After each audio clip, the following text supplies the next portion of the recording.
بسم اللہ الرحمن الرحیم، آپ دیکھ رہے ہیں Namal TV YouTube channel. اس وقت ہم چڑیا گھر لاہور میں پہنچ چکے ہیں اور لاہور کے مین انٹرنس سے گزرتے ہوئے ہم اندر داخل ہو کر اس وقت ہم ایک کچھوے کے پاس پہنچ چکے ہیں۔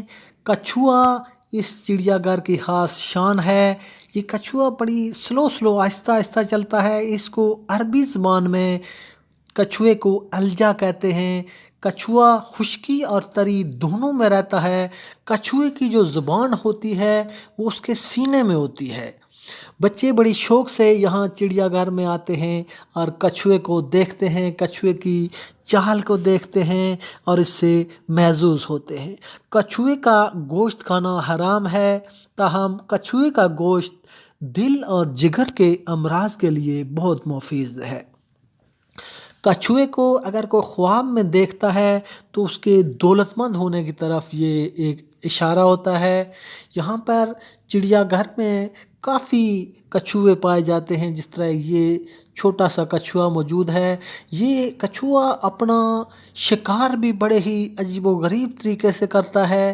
یہ سمندری جو کچھوے ہوتے ہیں وہ مٹی کے اندر چھپ جاتے ہیں اور جو ہی کوئی پرندہ پانی پینے کے لیے آ کے اس کے اوپر بیٹھتا ہے تو وہ فوری طور پر جھپٹ کر اس کا شکار کر لیتے ہیں۔ تو کچھوا جو ہے یہاں پر اس لیے رکھا گیا ہے چونکہ بچے یہاں پہ بڑے شوق سے آ کے دیکھتے ہیں، اور یہ اس وقت چڑیا گھر کے اندر ہرن اور دیگر جانور، ہرن کا گوشت بہت ہی لذیذ اور مزیدار ہوتا ہے۔ بچے چڑیا گھر میں آ کے اس ہرن کو بڑے ہی شوق سے دیکھتے ہیں۔ چڑیا گھر میں گہما گہمی رہتی ہے، اور جو ہی ہم آج آئے ہیں اندر داخل ہوتے ہوئے تو ابھی صبح کا وقت ہے، تو ابھی اتنی رش اور گہما گہمی نہیں ہے، لیکن جو وقت گزرتا جاتا ہے تو شام کے وقت گہما گہمی میں